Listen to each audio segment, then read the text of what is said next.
Good afternoon and welcome to the Childhood Trauma Learning Collaborative webinar, Courageous Conversations, a Partnering Tool to Achieve Equity in Schools, with Maria Restrepo-Toro, Manager of the New England Mental Health Technology Transfer Center and Program Manager of Training and Education at Yale University's Program for Recovery and Community Health. My name is Dana Asby and I will be your webinar manager and host.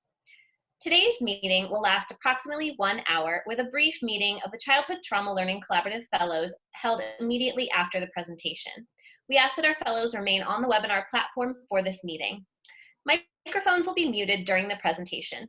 At designated times, for example, during our question and answer session, you can use the raise your hand feature to request an open mic. When speaking, be sure to eliminate background noise. Thanks to a partnership with C4 Innovations, we are offering 1 hour of continuing education credit for participation in this webinar. We can also offer you a certificate of participation. For record-keeping purposes, please identify yourself on the meeting platform using first and last name or email address you used to register for this event. You can either ensure your name appears as a part of your video panel or enter it in the chat box. Registration affirms your consent to receive an evaluation follow-up link via email, which will also include your certificate and CEU question link, as well as your consent to recording. If you experience any technical issues, please send a private chat to Ingrid Paget, our technical support manager for today's webinar. We're pleased you joined the webinar, and I'd now like to introduce Dr. Christine Mason, founder and executive director of the Center for Educational Improvement and project director of the Childhood Trauma Learning Collaborative. Welcome, everyone. Today, we are particularly pleased that Maria Restrepo-Toro is with us. We've been working together for the past 18, 19, 20 months, and it has been such a delight, Maria, to work with you. Your leadership is invaluable, and we've done so much together in New England, and I believe we're on a really good journey together. I want to also point out that today we're talking about courage and courageous conversations. And this is during a time when courage is more and more important. So we thank you for being with us today. Thank you, Dr. Mason. And now I'd like to introduce today's presenter, Maria Restrepo-Toro, a nationally recognized leader, educator, and trainer in the fields of Latino behavioral health recovery, psychiatric rehabilitation, and cultural competence. She was one of the developers of the Let's Lead Academy at Yale University and is currently the project director of the New England Mental Health Technology Transfer Center, in addition to her role as program manager at Yale University's Program for Recovery and Community Health. She brings her expertise in workforce development and recovery-oriented practices, such as person-centered trauma-informed care and psychiatric rehabilitation interventions, development of peer-run initiatives, training and technical assistance on peer integration practices, and development of culturally appropriate curriculum and web-based training tools.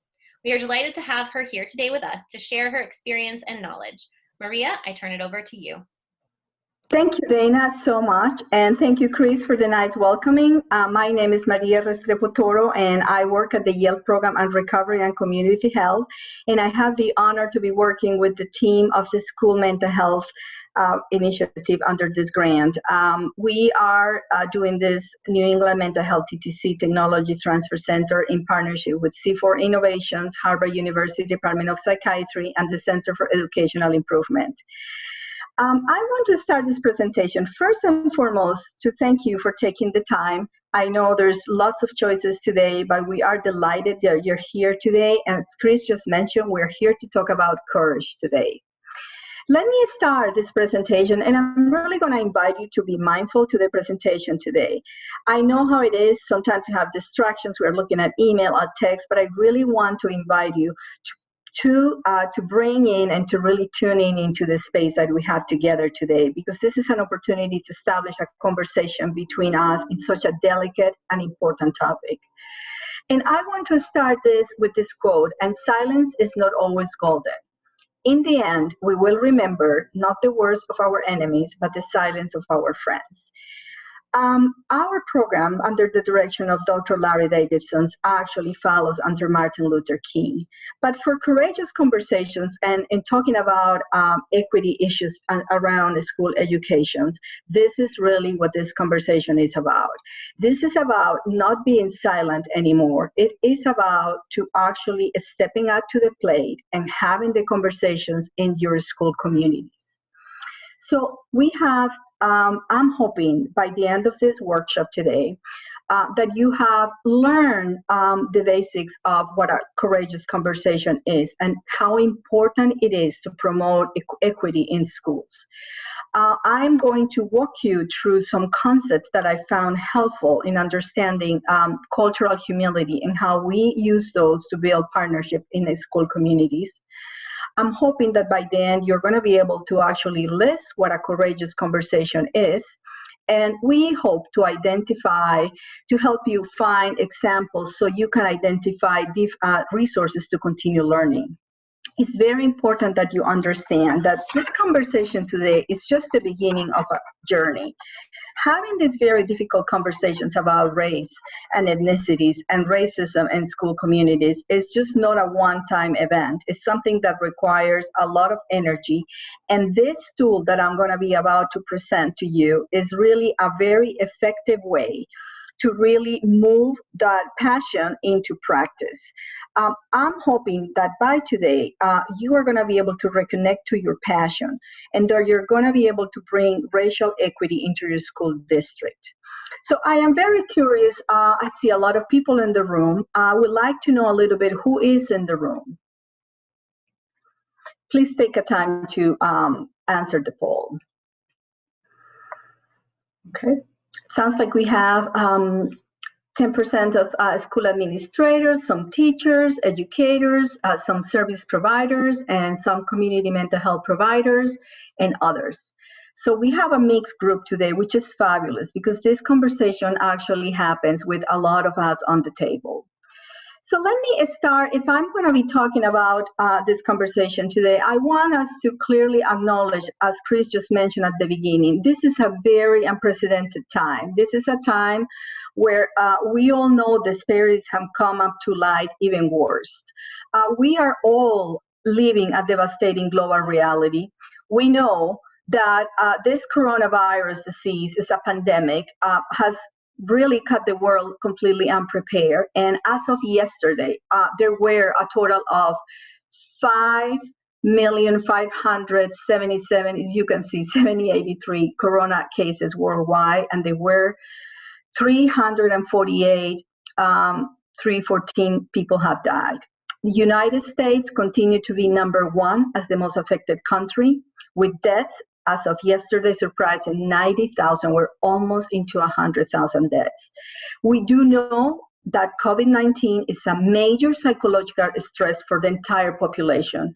Not only we lose education and work activities, but also it's worsening our economy and clearly our public mental health. And we do know that there are already devastating effects around mental health regarding to this COVID-19. So clearly, this conversation is even more relevant today than ever before. We also know that the effects of education are devastating. We know, according to the UNESCO.org organization, that there are a total of 258 million children and youth that are out of school. Okay, that includes 50 million children of primary age, 62 million of lower secondary age, and 138 million of upper secondary age. This is really, with the schools being closed, having the burden on parents to have to do homeschooling. So therefore, and we don't know how education, what it's going to look like from education in the next year, at least in some of the states. I guess there's still a lot of unanswered questions. We also know that this being new normal, it means a big, huge change for parents. The economic impact is dramatic, especially on people that are coming from various racial and economic backgrounds. Because those people are the people that have to go to work. They need to choose between going to work or having food on the table or getting their family sick. It could be also on people that may not have the luxury to be social distancing from each other because they live in confined spaces. So this impacts, and I really want you to look and visit the CDC website for information on this topic. And the multitasking and the stresses that parents are living, we have heard about rates of increasing domestic abuse due to all the stresses that parents are undergoing to. So this is really devastating. We know that poverty is, kids are missing children, and missing their meals, and clearly some of these families don't even have the access to healthcare that we need. And we do know that for the younger adult generation, we know that, there's anxiety, depression, mental illness, and suicide on the rise. We know that college admissions, graduation, celebrations, there's a lot of grief and trauma with, kids that were hoping to graduate, to have the celebration of their careers, and now it's kind of on limbo. So is with the college admissions. So we know that this is even worse in communities of color. So with that note, I think I want to bring you a little bit and talking about why then are we having this conversation, and more important, why am I this person to have this conversation? You may look at me, I'm not a school teacher, I'm a psychiatric rehabilitation provider, I'm also a nurse, and I'm also been dedicating my life to the work of inclusion of people with serious mental illness. But I really got into this kind of work because I actually had to experience on my own, as being an immigrant in this country, what it meant to have a label of being labeled other. I'm originally from Colombia, and in there I'm just a Colombian, a person, that I'm, just really very privileged in my country with very good education, and then I come to another country, the United States, and I became a Latino, which didn't really capture who I was, and I very quickly learned what it meant to be labeled as other. So anytime that we are using labeling, and I think we're going to address that during our discussions today, I really learned because I dedicated my career to talk about the inclusion of people with serious disabilities. I know what that means. So I am coming to this tool, and this is one of my favorite tools that I use all the time to have conversations about race in the context of mental health. And I noticed there's quite a few providers. I don't know what the other means, but this tool, even though the process actually was tailored and was founded for the school communities, can be replicated as a tool to be used in other communities. So when I talk about these concepts, let's review a little bit what we talk about cultural humility. I have moved away from the concept of cultural competence, and I like to embrace cultural humility as one's ability to be able to maintain an interpersonal connection with the other. This concept, this person is oriented to the other person. This is when we aren't talking to have conversations that require courage, conversations that have to come from our heart. It's very important that we are always open to another person, and that these kinds of conversations are there to facilitate the process and to embrace diversity.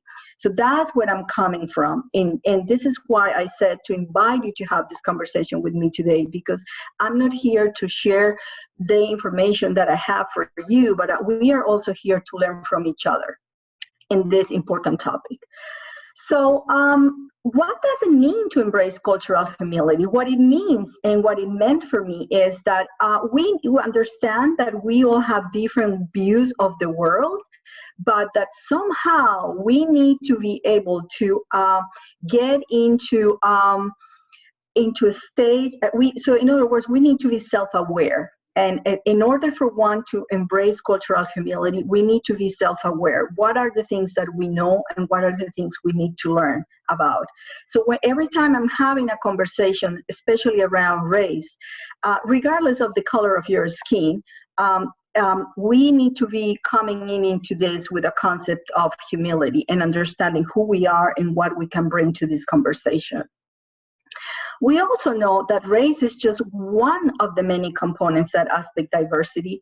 And this is a work that I did for years with the University of Illinois of Chicago, and I love their take on, and they do a lot of work with disparities in rehabilitation. And we recognize that, especially in this country, race as a label is in one of the 5 labels that you kind of check on your census, but we understand that goes more way beyond that. We need to understand that when we are talking about cultural diversity, we need to understand gender and sexual orientation issues. We need to understand abilities and disability and the age. We need to understand the importance of community and family support. We need to understand the importance of social class, socioeconomic status, and what that means in terms of accessing resources into a privileged society. We need to talk about the experience of oppression, and because that's what determines people's sense of entitlement and the knowledge to the rights and services. We need to talk about level of education. We definitely need to talk about education, religion, beliefs, cultural beliefs.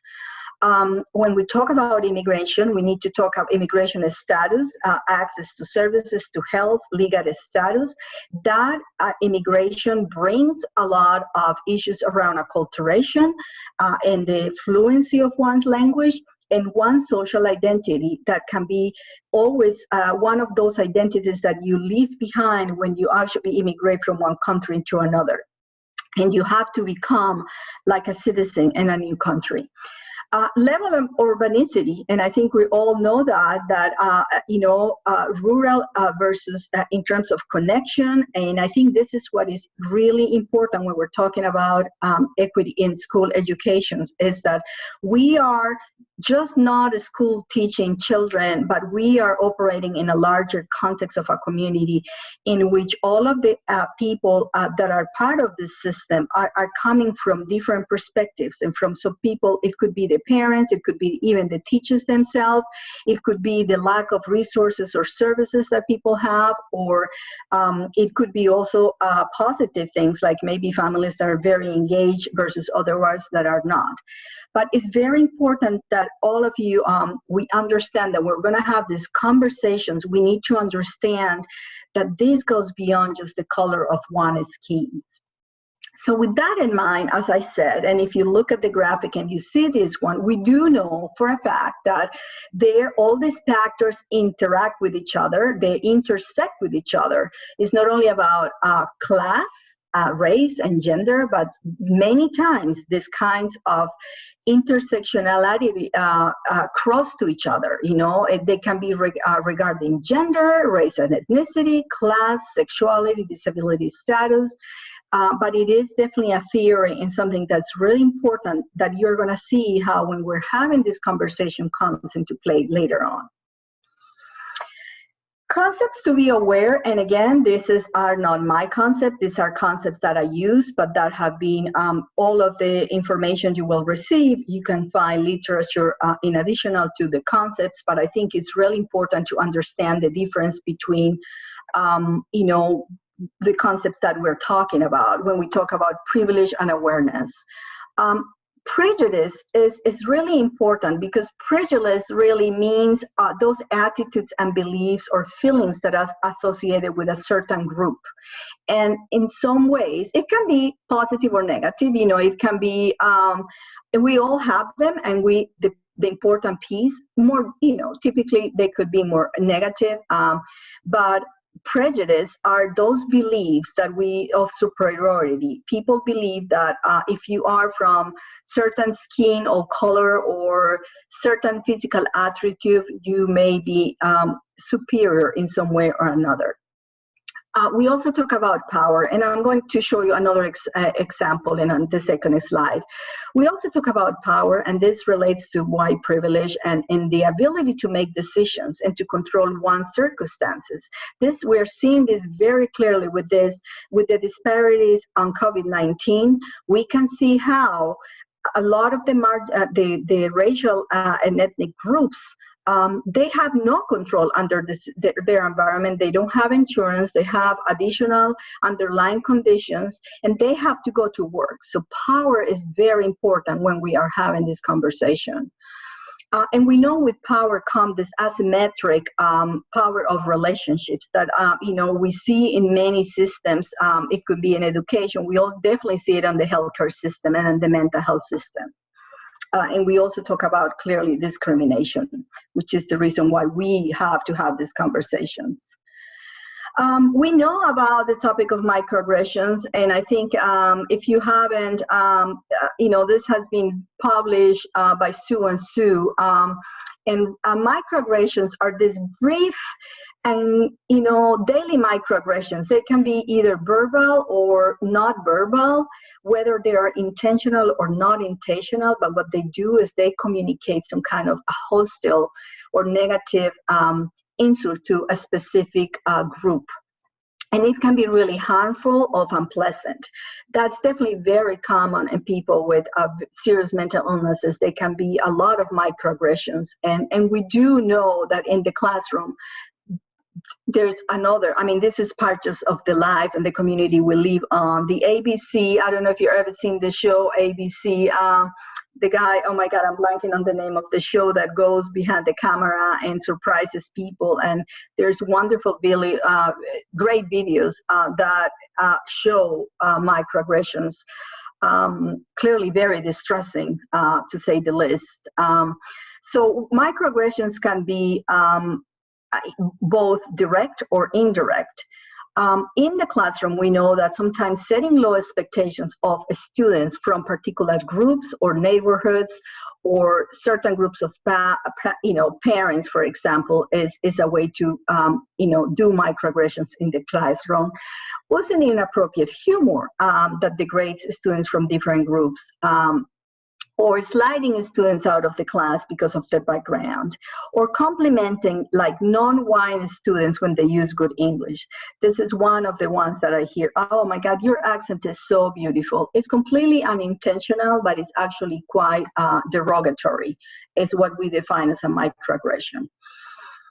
And those concepts are just concepts that are really important for you to get into an understanding that when we are going to have this conversation, we have to come to a place where we have to merge worldviews. We need to have a conversation, and this could be either in psychiatric rehabilitation, in recovery, in the community, in any kind of facilitated conversations you are trying to have. You are trying to understand each other's worldview. You are trying to include the person's frame of reference that they bring into the table, into the classroom, into the work. Because for each of us, we experience our world the way we experience, the way how we define based on our ethnic background, our family of origin. No matter how much I became acculturated into the United States and I'm a citizen of the United States, my children are citizens, I've been living here for over more than half of my life, I continue to identify myself with my Colombian identity. It's still, even though I am very happy and grateful to be here, that's still my worldview. So it's very important that we are thinking about addressing this aspect. We are coming with this, and this is what cultural humility is all about. It's about that ability of ones to merge different perspectives and invite everybody to table the conversation in a way that's productive for everybody. Sorry, I'm trying to move the slide here. So why all these concepts? Why am I telling all this? Because we are here to talk about equity. We are here to talk about equity. And as I said to you, this tool of courageous conversation is a tool that's was created because it helps you tap into your own passion. It provides a practice framework for you to have these kinds of conversations, and it also give you tools to be persistent on this conversation, because at the end of the day, in order for us to achieve this equity, and I think this is clearly a slide that speaks for itself, is I think the difference between equality and equity. Clearly, if you see here on the first, you see everybody has the same size of a block. Therefore, here we're assuming, when we say we want an equal society, we're assuming that if we put this block for everybody, everybody's going to be able to see the game. But we know this little guy here is not high enough, therefore it's not going to work. Equity means that everybody has the opportunity, get the supports that they need in order to see the game.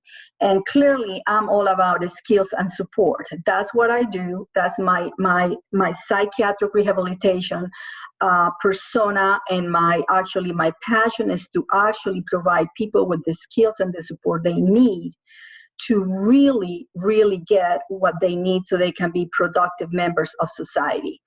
And clearly, when everybody is watching the game at the same time, then we can say that there has been justice that has taken place.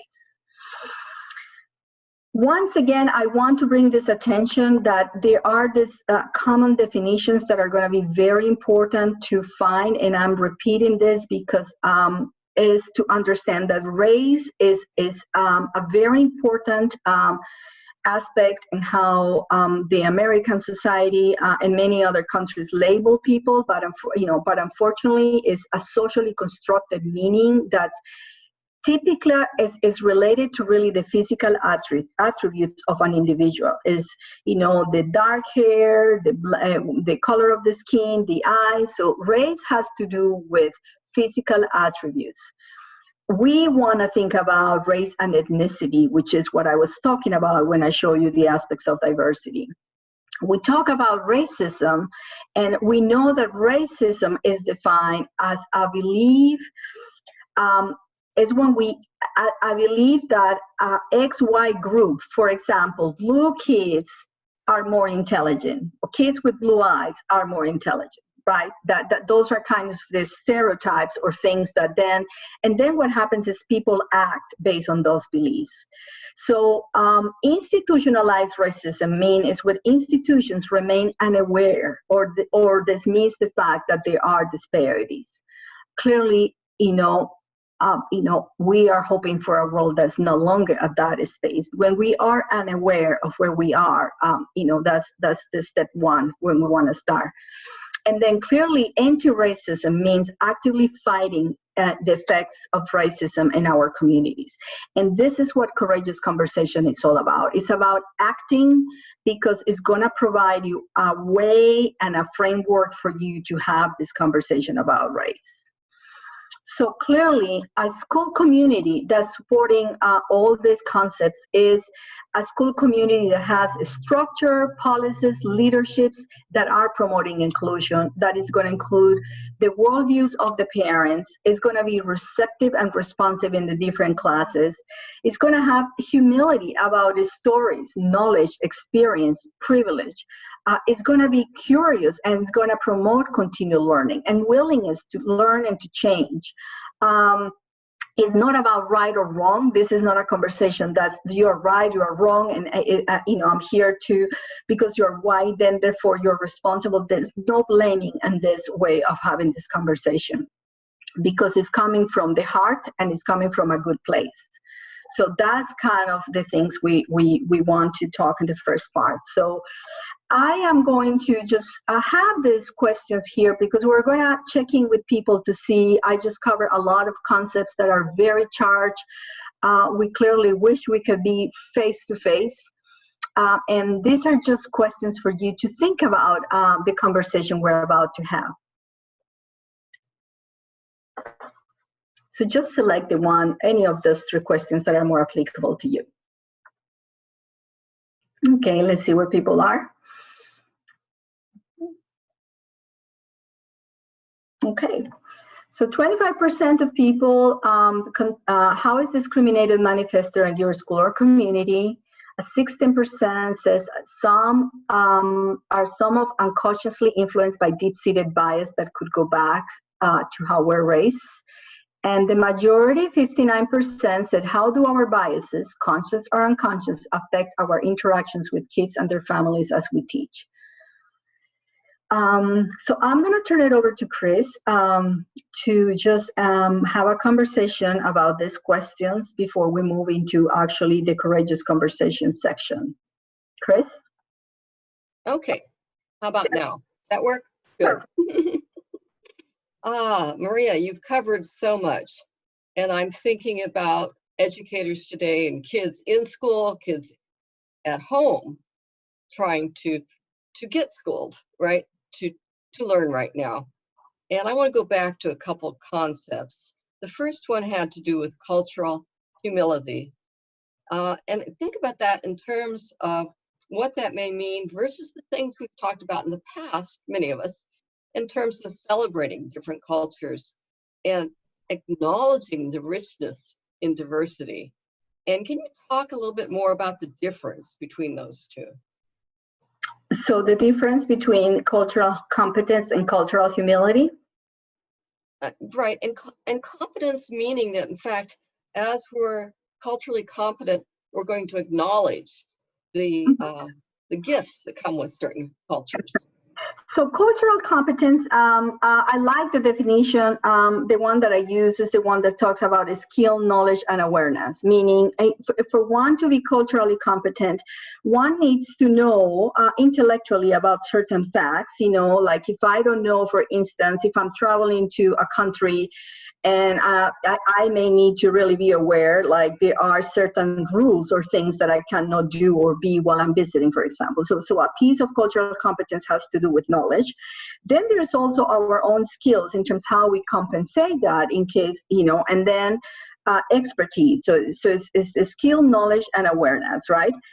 That's what how I use the definition of cultural competence. And that actually, in some ways, what happens for me previously when I started to do this many years ago, I was training and I found that those trainings in cultural competence somewhere were in some ways ended to be stereotyping. For example, if you are from XYZ, you should do AYC. So it just kind of, in some ways, label people and box people in certain characteristics. And I know for a fact that, and for many people, those labels mean absolutely nothing. When I talk about a Latino label per se, I have to look at amount of factors that make that one's identity. So that's what I like the concept of cultural humility. It's not like it's either or. They work in concert, but cultural humility is talking and calling from one's self-awareness and willingness to learn. I had to do a lot of cultural humility to become acculturated here. Why? Because I didn't know the rules of how things work here. I had to say, you know what? I don't really know. Just let me teach me and see what are the especially those unspoken rules. Thank you. I'm thinking too that, as an educator, I certainly need to have my fair share of cultural humility, so I can be open to understanding and learning about other cultures. But I'm also thinking that as an educator, I want children and families to feel great about themselves. I want them to be welcome in this country and to feel a sense of pride in their heritage. And that to me relates to this cultural competence, or also the idea of celebrating diverse cultures, so that even as we are humble, as we look out at others, that in fact we realize the gifts that come with various cultures. So the second point I'd like to focus on for just a minute has to do again with the richness and the diversity in our country right now and around the world. This used to be the great melting pot. Remember that term?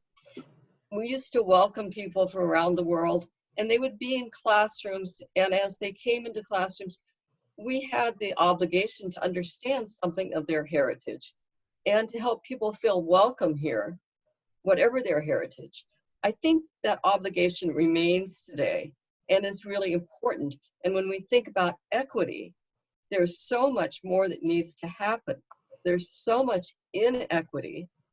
And it seems like we've got this horrendous maze in front of us, if you want to put it that way, of things we need to go through to kind of get rid of the barriers to equity. Would you agree? Absolutely. It's so much, because I think when we frame it in terms of and not only removing the barriers, but teaching the skills. Like, people need to learn them the new ways, but absolutely, Chris, I totally agree with that. It's really, really important to work in this. This is not one fits all. It's about really communicating with each other and just being kind of in sync with what's going on, because it is so complex. It is so complex. But the message here is you also need to do proactive and really do something about it. It's not enough just to realize intellectually. We may know that there are disparities. We talk about this. It's only if you look at the news, they are. But what are you doing about it? We are all responsible for doing something about it. And this is what this conversation is a tool that really is going to help you do something about that. Excellent. Okay, let's go on. Thank you. Okay, great. So next then, Dana, we are going to move into courageous conversations, which is what I was, one of the tools. Dana, can you advance the slide, please? Thank you. Okay, there we go. Thank you. Introduced to educators that we're going to have a conversation about race. Often, not yet. Okay. Oops. Sorry. Okay. That's okay. Boo-boo. That's fine. So what is this courageous conversation? And as I said before, this is not something I invented. In fact, this is something that we are promoting here for you to take a look. It's absolutely a wonderful tool that was developed by Singleton and Linton in California to actually address equity in schools. And I have used this conversation and this tool in context of mental health disparities to engage people in this conversation, and it's absolutely effective. But this is the origin of this conversation.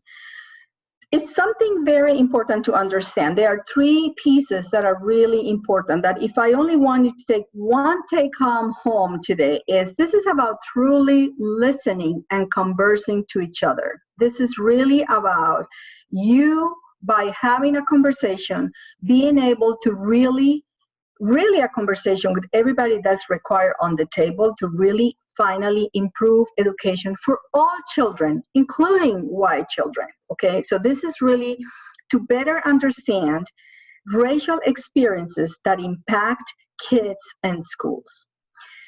It has three components. First of all, it's engaging those who won't talk, and I'm gonna tell you a little bit how we do that. It's not easy. It is about sustaining the conversation. This is a very difficult conversation to have. This is not something you get off the packet and you just say, okay, let's have this conversation. You have to prepare.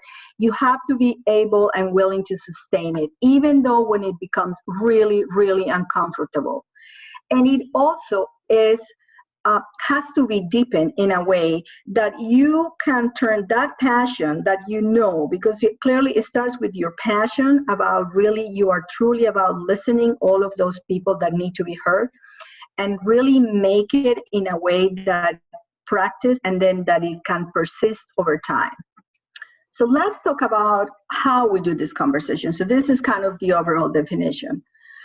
The next slide talks about, and we're actually going to see a video, not quite yet. First, we're going to talk about the 4 agreements of the conversation, because this is a conversation that requires preparation. It is a strategy, okay? It has been designed to actually improve equity in schools. Dana, could you advance to the next slide, please? Thank you.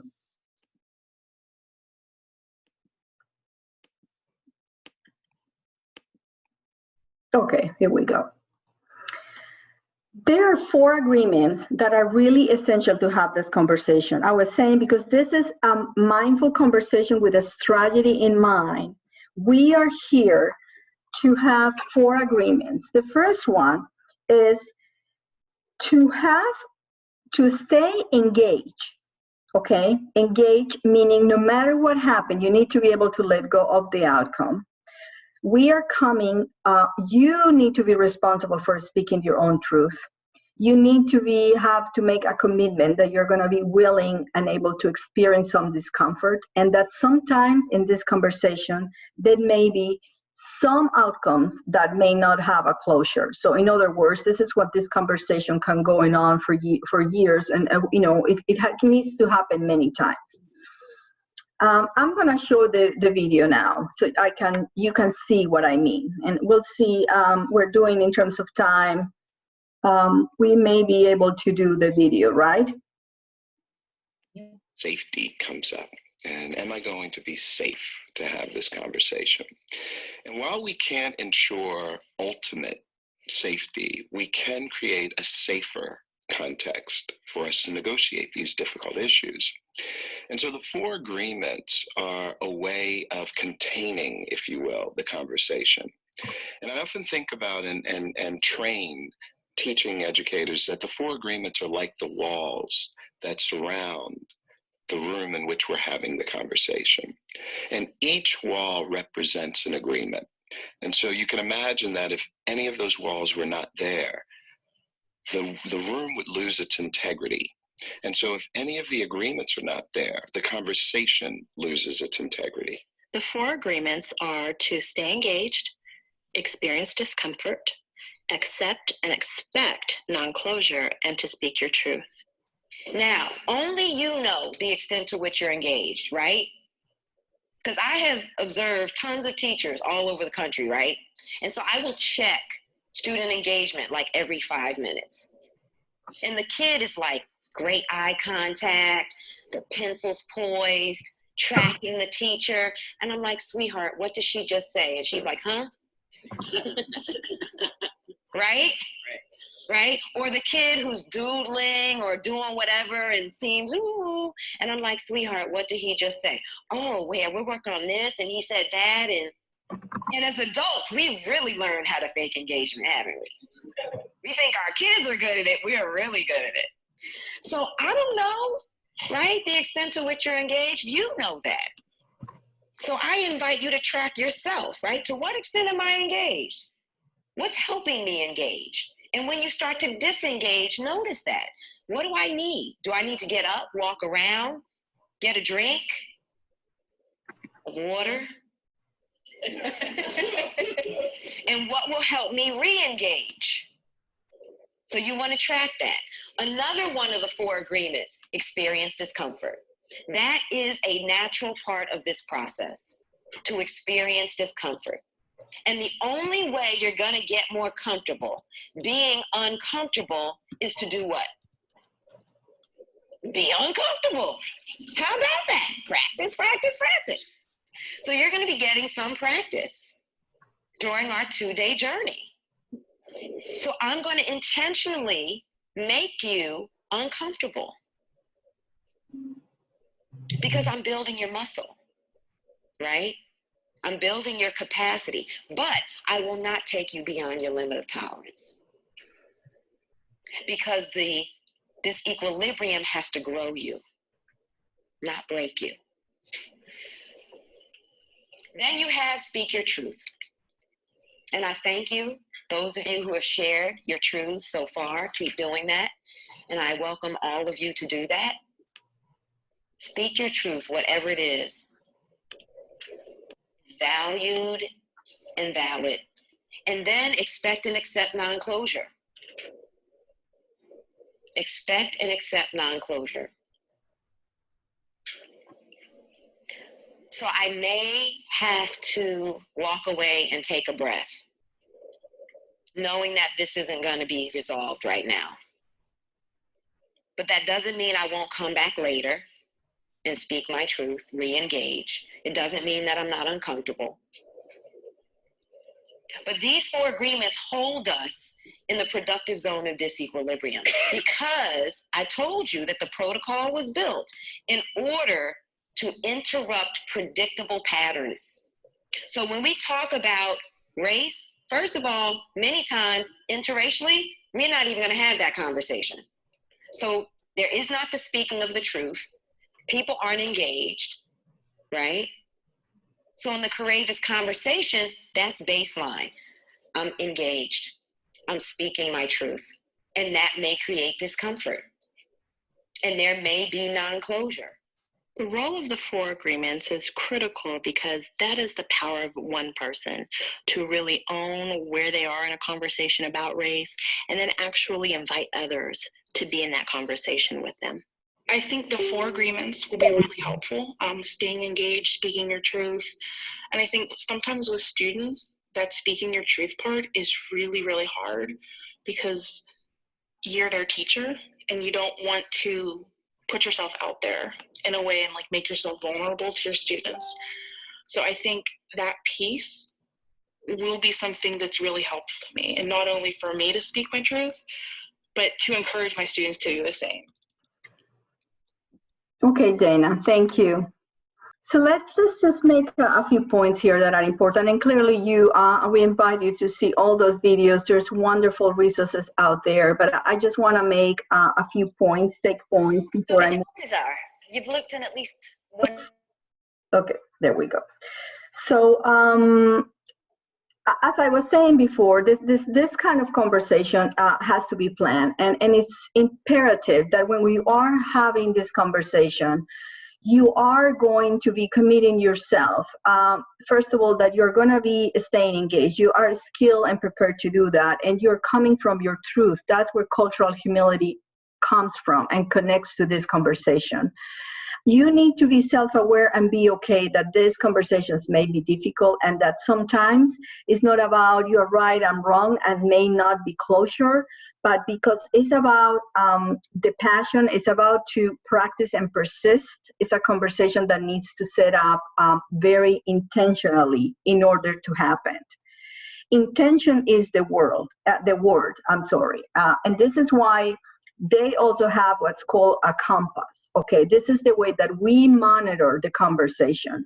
It's very important to understand, if you see this, there are 4 important. We don't know, when people are having this conversation, we don't know, racial issues are very packed issues, right? And we don't know, for some people, when they talk about race, they are talking from a physical, from more of a, from a feeling point of view. They are really emotional. So they feel sick to their stomach, right? Or they feel anger or joy or whatever feeling may be. So some people in the conversation may be coming from the emotional aspect. This is what this compass means here.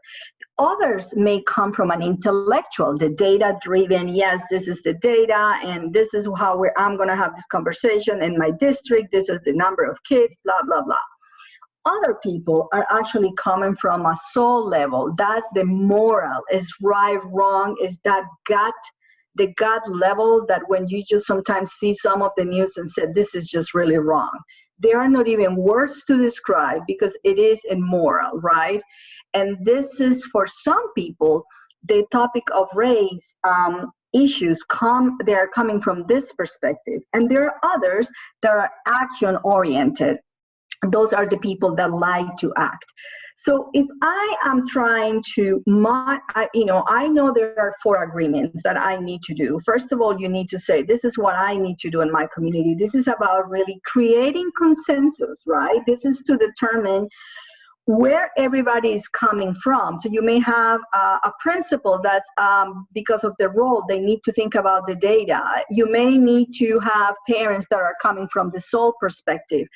You may have teachers that are maybe more coming from the emotional perspective because they've been there, they know what it feels, and they're angry or sad or whatever feeling. And there are others that say, well, let's just do it. So the compass is there to help you monitor the conversation. You had made an agreement to have this conversation because it's a structured conversation, and the anchor is going to help you anchor that conversation. Okay, so it's very important that when we think about courageous conversation, we are thinking about these 3 things together. It's not just one or the other.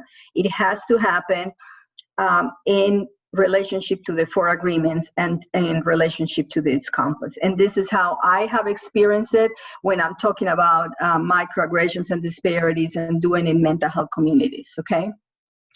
So let's have Dana talk a little bit about an example, because clearly I've been telling you a lot of things and it's a lot of information and we only have an hour here. So Dana, turn it over to you so you can provide an example that you saw recently. Yes, thanks, Maria. I saw this just play out on Instagram this very week, so I thought it was really relevant. So there is an Instagram account called The Conscious Kid, and they provide a lot of content about how we can make education more racially aware. And they shared a slideshow called White Culture, and it compiled a lot of different research papers that identify different aspects of white culture, which most people don't recognize because in America, it is typically the dominant culture. We just think of it as normal, like having a 4-person family, for example, living in one single family house. It was not offensive in any ways, just informative, telling people what white culture is. Instagram deleted the post saying that it violated the community standards, and they reposted it that same day. And once again, Instagram took it down again. And there were some commenters in the section who had names with the N-word in the name of their handle, but those people weren't being taken off of Instagram. So a lot of people in the comments started talking about how unfair this was, and the Conscious Kid account actually was able to talk directly with Instagram because so many people in the comments were calling on Instagram to make a change. And they sat down and had a really productive, courageous conversation. You can read more about this on their account. And they actually are now working together with Instagram to make the whole entire platform more racially diverse and less offensive, and having less discrimination and prejudice in the comments. That was one example, and we also have a few other examples within certain schools. Maria, do you mind advancing the slides? So we have a few other examples that we found in schools across the country that are using Courageous Conversations protocol to start these. So in Newton Public Schools, the entire district actually decided to use this program, and they had a conference where they invited families into Courageous Conversation workshops to receive training and be engaged in courageous conversations around racial inequity.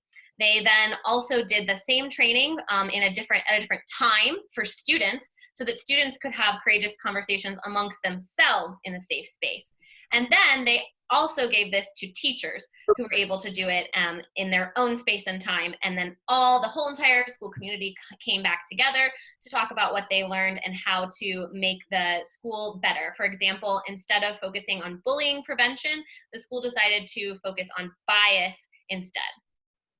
Another example was Dell Robo Elementary in San Jose, California, who also used Courageous Conversations with the entire school population. And they were struggling with academics, and they saw after implementing this that not only did the social emotional relationships between students and teachers improve, but academics also improved. And they improved even more for students of color than they did for white students. So this is a very powerful program indeed. And so we have just a few ideas. Courageous conversations can happen anytime, really. Any time that an issue is brought up is a great time to have a courageous conversation. But if you're going to do the training and go through the specific protocol, there are some really specific times that might work during a professional development meeting, during morning meetings or homeroom, at an all-school assembly. It could be done like the Newton Public Schools. You could do it as an entire school community. You could have courageous conversations at board meetings, or when you're talking to government officials about how funding and staffing decisions get made. You can also have courageous conversations with parents, or in restorative justice circles is a really great idea, especially if whatever has been the catalyst for that restorative justice circle involves some kind of racial prejudice. Okay, so I've been listening, and I know we only have a few minutes left, but here are a few things that come to mind. One is that educators can have the courageous conversations, parents can, students can, and that these conversations could be initiated by any of those groups.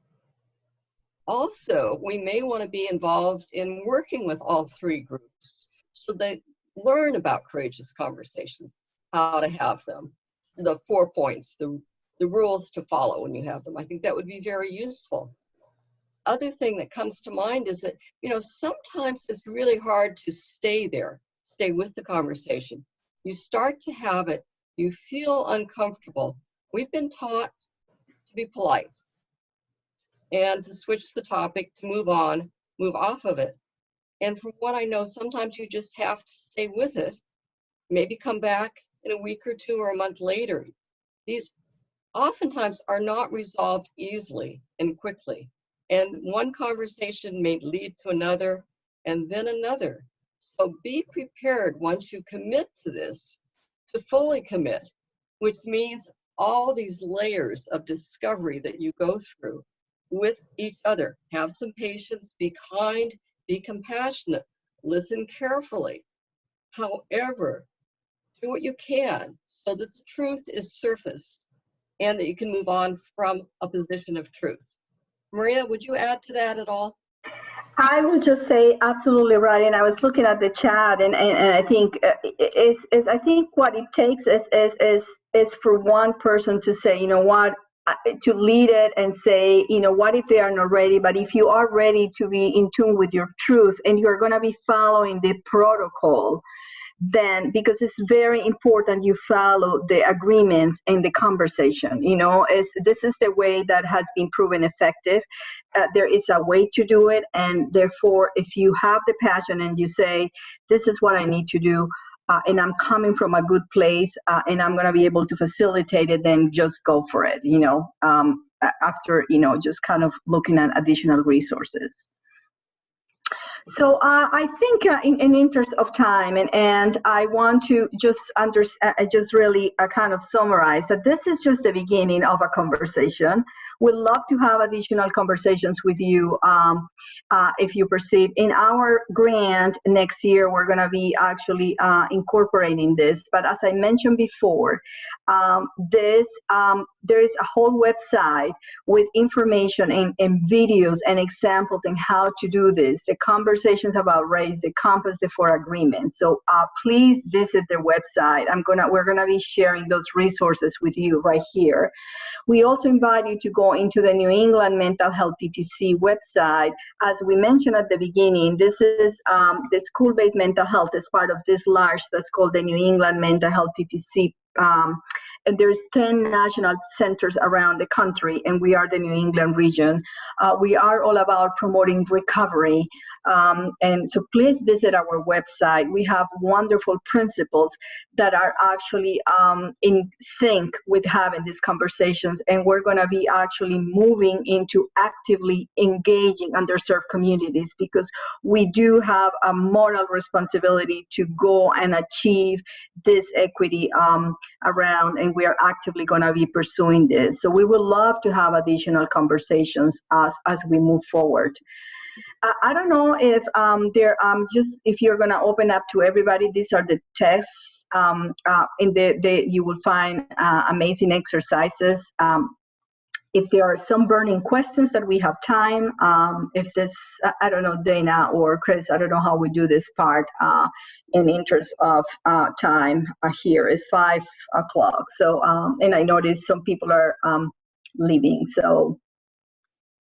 So if I could start, I'm watching the chat line and people are saying, wow, this could be really difficult. We need to think about preparation. And there's so much more that can be learned. We're just scratching the surface. Totally. I would wholeheartedly agree. Absolutely. Please. These could be very difficult conversations. You can reach out. We can do it. We've been teaching. I teach people how to go about this. But again, you got absolutely. Yes, Marla, I know when and be ready. I think the first step is to learn. Yes, I agree. Chris, yeah. We're scratching the surface, and we could continue have this more of a practice in how we go about this, a part 2, so people don't feel like this is just the beginning and then what did we do, So you can go ahead and email us. Dana will give you some email addresses, I believe, that you can go to for more information. there's Maria's or our CTLC. We're happy to try to do what we can to correspond with you. We do have a base camp if you're interested in joining a conversation related to equity and courageous conversations. We can open that up as well. And Ingrid and Dana will send you some information after this is over that will give you links you can go to continue to dialogue with us. We can also continue to get you resources and references in this area. Absolutely. So thank you everyone for joining our webinar today. Our funding does come from the Substance Abuse and Mental Health Services Administration, which requires us to evaluate our services. Attendees providing their email address will receive an evaluation survey 24 hours after the close of today's event, along with today's slide presentation. The follow-up email will also include links to request CEU credits and/or participation certificates. We do appreciate your honest, anonymous feedback, which provides information to Samsa and assists us in planning future meetings and program. We hope that you make plans to participate in the upcoming online activities as a part of the Childhood Trauma Learning Collaborative, including, can you go to the next slide, Maria? Is there one more? Oh, sorry, the back slide. The other One direction. back. So we have two sessions coming up, June 1st and June 15th, about visioning for the future of education. It's a 3-part webinar series about Dr. Mason and her colleagues' book, Visioning Onward. And on June 16th, there's a trauma-informed yoga in schools webinar with me. So please do check our website for more events. And for more information, contact Maria at the New England Mental Health Technology Transfer Center, or contact the Center for Educational Improvement at info@edimprovement.org. Thank you very much. And if the CTLC fellows would please remain on the platform for a brief meeting. Thank you very much for spending the afternoon with us. We really appreciate it.